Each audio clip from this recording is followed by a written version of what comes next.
A skull, then another, then thousands, stacked in perfect rows outside a city that used to have 1.7 million people living in it. Not a battlefield, not a graveyard, a message. And the man who ordered it did not do it out of rage. He did it because someone, somewhere, made one wrong decision. This is the story of how a single act of greed triggered the most devastating military campaign the medieval world ever witnessed. And by the time it was over, 75% of Central Asia was gone.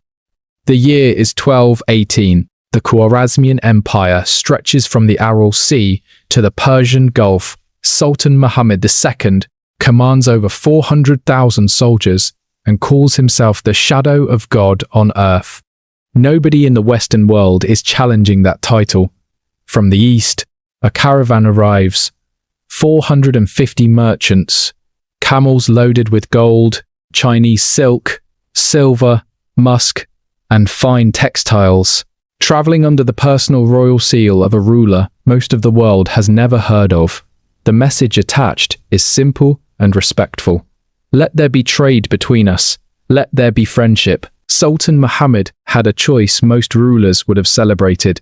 A powerful eastern neighbor offering peace and profit. What happened next would cost him everything. The caravan reached a border city called Otrar. The governor there was a man named Inarchuk, appointed, not because he was competent, but because he was the Sultan's uncle by marriage. Political loyalty over ability. A decision the Sultan would never get the chance to regret properly. When Inarchuk saw the goods loaded on those camels, something shifted in him. Persian sources say he accused the merchants of espionage. Mongol records say he simply wanted the wealth. Chinese accounts suggest the Sultan himself may have authorized the seizure. What nobody disputes is the outcome. Every item confiscated. Every merchant arrested. Every single one of them executed. 450 men dead at a border crossing, their goods stolen, their royal seal meaningless. One man escaped. One merchant survived and carried the news back east, back to the man whose seal those merchants had been traveling under. And here is where history changes forever. That man did not immediately send soldiers. He sent ambassadors. 3 envoys crossed the desert, carrying a precise and reasonable demand. Hand over the governor of Otrar. Acknowledge that the massacre was unauthorized. Let the man responsible face consequences. By the standards of any era, this was extraordinary restraint. 450 men carrying the sovereign seal had been slaughtered.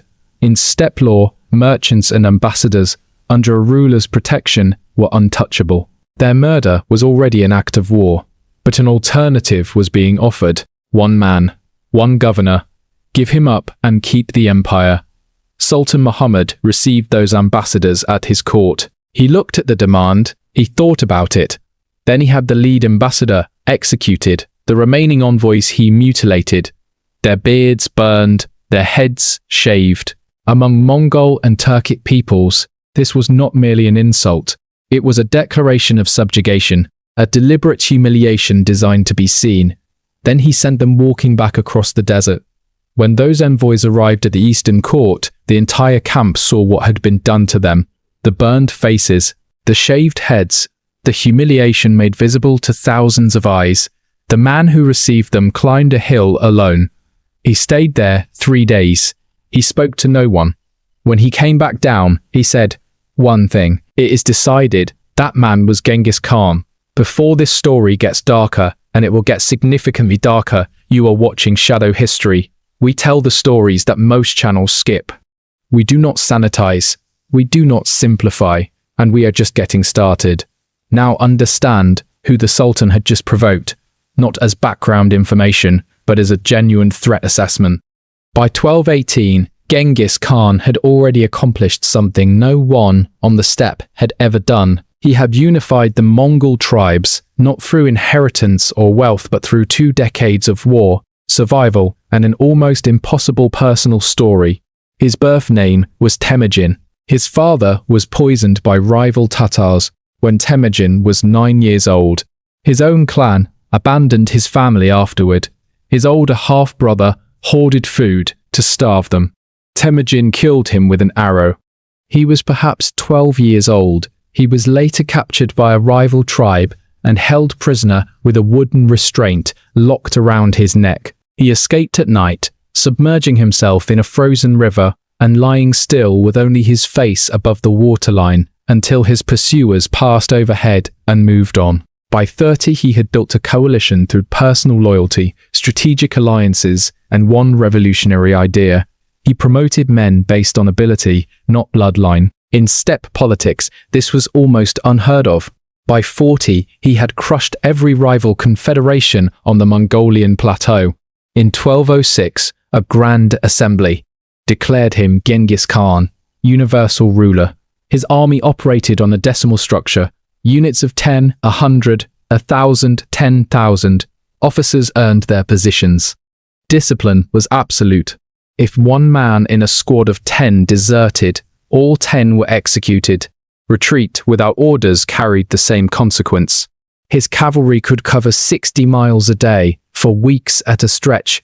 They carried dried meat and fermented mare's milk and needed no supply train slowing them down. And for the decade before 1218, they had been fighting in northern China, besieging walled cities, learning from Chinese siege engineers how to operate catapults, battering rams, and gunpowder weapons. This was not a nomadic horde. This was a professional military machine sharpened against the largest civilization on earth, and Sultan Muhammad had just burned its ambassador's beard and sent him home on foot.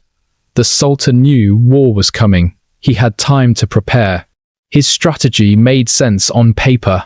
He distributed his 400,000 soldiers across his major cities.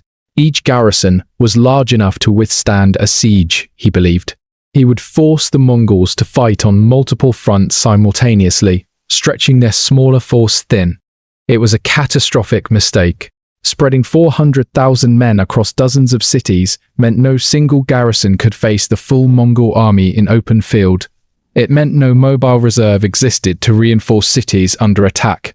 Every city was entirely alone.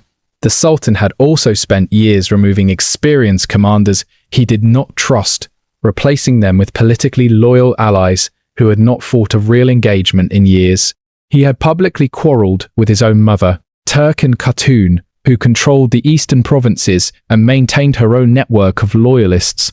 That internal fracture would cost him dearly. The empire looked impenetrable from outside.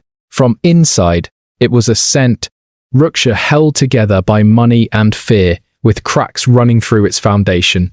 Genghis Khan brought between 100,000 and 150,000 men. He split them into multiple columns, but not the way the Sultan expected. One large force marched directly and visibly toward the main Khwarazmian positions. This was deliberate misdirection, designed to hold the Sultan's attention on the obvious. A second force moved north along the Sir Darya River, threatening the empire's northern flank. And Genghis Khan himself took a third force and did something his enemy had considered impossible. He crossed the Kizilkum Desert, over 100,000 square miles of sand, salt flats, and scorching terrain, summer temperatures exceeding 120 degrees Fahrenheit. No roads, no reliable water, no army had ever crossed it in force. The Sultan had not garrisoned that approach because he genuinely did not believe any army could survive the crossing. The Mongols crossed it.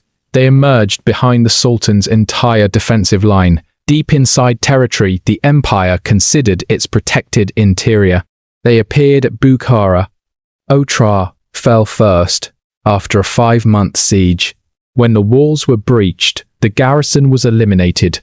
Inalchuk, the governor who had triggered everything by seizing that caravan, was captured alive. The accounts of his death differ between sources. One describes molten silver poured into his eyes and ears. Whether that detail is precise or symbolic, the meaning was identical. He was the beginning, he would not be the end. Bukhara had been a center of Islamic learning for 3 centuries. Its population exceeded 300,000. Its libraries held manuscripts that existed nowhere else on earth. Its garrison of roughly 20,000 soldiers looked at the Mongol army that had materialized from an uncrossable desert and made a decision. They retreated into the citadel and left the civilian populati on outside. Genghis Khan entered the outer city without resistance. Residents opened the gates because there was no one left inside to defend them. He rode to the main mosque. When told it was the house of God, he ordered it used as a stable for Mongol horses. Then he addressed the surviving population. Multiple Persian sources record the substance of what he said, though the exact words are disputed. He told them their sultan had committed a crime. He told them this was the consequence. He told them their suffering belonged to Muhammad, not to him. The citadel, held for several days. Mongol forces used captured civilians as human shields during assaults, driving them forward to absorb arrows and stones from defenders who were killing their own countrymen. To protect the walls, when the citadel fell, every soldier inside was killed. Then Bukhara burned. Whether the fires were deliberately set or spread from the fighting is debated by historians. The result is not debated. 3 centuries of accumulated scholarship, manuscripts, astronomical records, medical texts, algebra burned. What survived was the memory that it had existed. Skilled craftsmen, engineers, and metalworkers were separated from the general population and transported east to serve the Mongol Empire. Young men were conscripted to be used in the next siege. Everyone else was released into the countryside with nothing. A merchant who returned to Bukhara some years later wrote that he could not identify where the city had stood. The Mongols moved immediately towards Samarkand. Samarkand was the crown of the empire. 500,000 people, walls 40 feet high, irrigated farmland fed by canal systems engineered across centuries. Visitors from across the known world had described it as the most beautiful city they had ever seen. It had 110,000 soldiers behind those walls. It also had a population that had already heard what happened to Bukhara. The Mongols surrounded the city completely. Nothing moved in, nothing moved out. On the 3rd day, a large portion of the garrison charged out to meet them in open field. The Mongol light cavalry retreated, pulling the soldiers further from the walls. Then heavy cavalry closed from both sides simultaneously. The sortie was destroyed. Thousands of Samarkand's finest soldiers died within sight of their own walls, and the people watching from the battlements understood exactly what they had just seen. On the 5th day, a faction of Turkish soldiers inside the garrison, men with no personal loyalty to the Sultan, opened the gates. The remaining defenders retreated to the citadel with roughly 1,000 men. It fell within days. Every soldier was killed. The civilian population was marched outside the walls. Craftsmen sent east. 30,000 young men conscripted for the next siege. The rest assessed for ransom. Those who could not pay were released with nothing. Then the Mongols destroyed Samarkand's irrigation system. Not damaged, destroyed. Canals filled in. Headworks dismantled. The agricultural foundation that had fed 500,000 people for centuries was methodically eliminated. Samarkand would not recover its pre-invasion population for over 600 years. While his cities fell one by one, Sultan Muhammad ran. He abandoned his capital. He abandoned his army. He abandoned every person in every city that had believed his 400,000 soldiers meant they were protected. He fled west with a small group and kept moving. Genghis Khan sent 2 of his most feared commanders after him, Jebe and Subutai. Their orders were specific. Find him. Do not stop. Do not return until he is confirmed dead or found. They took 20,000 men and rode west, chasing Muhammad across his own empire. At every city they passed, they delivered the same tay. Open your gates and your population lives. Resist and everything ends. Some cities opened their gates. Those survived, reduced and humiliated, but physically standing. Others refused. Nishapur refused. A Mongol general named Otrar, who happened to be Genghis Khan's son-in-law, was killed by an arrow fired from Nishapur's walls. When the city eventually fell, the order was complete and total. Every living thing inside was to be killed. Not soldiers, not just men, every person, every animal. The heads were removed and stacked in organized pyramids outside the city. Men separated from women, women separated from children. Persian sources record a death toll of 1.7 million, a number historians consider exaggerated, but the destruction itself is confirmed across multiple independent sources. Nishapur was effectively emptied of human life. Muhammad kept running. His own governors refused him shelter. His generals deserted. His treasury was gone. His family was scattered, many of them captured, including his mother Turkan Khatun, who would spend the rest of her life in Mongol captivity. In December 1220, Sultan Muhammad II died on a small island in the Caspian Sea, alone, no army, no court, no empire. The man who had called himself the shadow of God on earth died of pleurisy, reportedly wearing rags because he had no clean clothes remaining. His empire, which 18 months earlier had been the dominant power across an enormous stretch of the known world, no longer existed in any functional sense. Merv, one of the largest cities in the world at the time, with a population reportedly exceeding 500,000, fell and was counted. The count of the dead took 13 days. Urgench, the Khwarazmian capital, was destroyed so completely that the Mongols diverted the Amu Dar River to flood whatever remained. Balkh, one of the oldest continuously inhabited cities in Hurma, in history, a center of civilization for over a millennium, surrendered peacefully. It was destroyed regardless. When the Moroccan traveler Ibn Battuta passed through more than a century after the invasion, he found it still in ruins. No inhabited structures. A city that had opened its gates, cooperated fully, and was destroyed anyway, still empty 100 years later. The canal networks of Transoxiana, engineering achievements that had taken centuries to construct, were deliberately wrecked. Agricultural output across the region would not return to pre-invasion levels until the 20th century. Some historians argue it never fully recovered.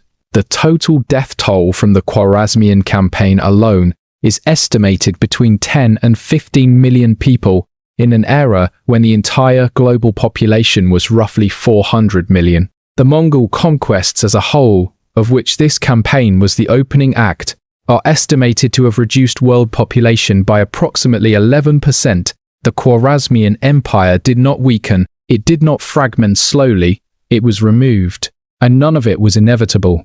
There was a caravan, there was a governor who wanted its gold, there was a sultan who could have handed over that governor and kept his empire, his cities, his 500,000 people in Samarkand, his scholars in Bukhara, his canals, his libraries, his mother, his throne.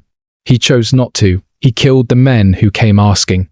And everything that followed, every city burned, every canal destroyed, every skull stacked in a pyramid outside a city that would never recover, traces back to that moment, not to fate, not to the inevitable march of history, to one man who believed his empire could not fall, and to another man who climbed a hill, stayed there for 3 days in silence, came back down, and said 4 words.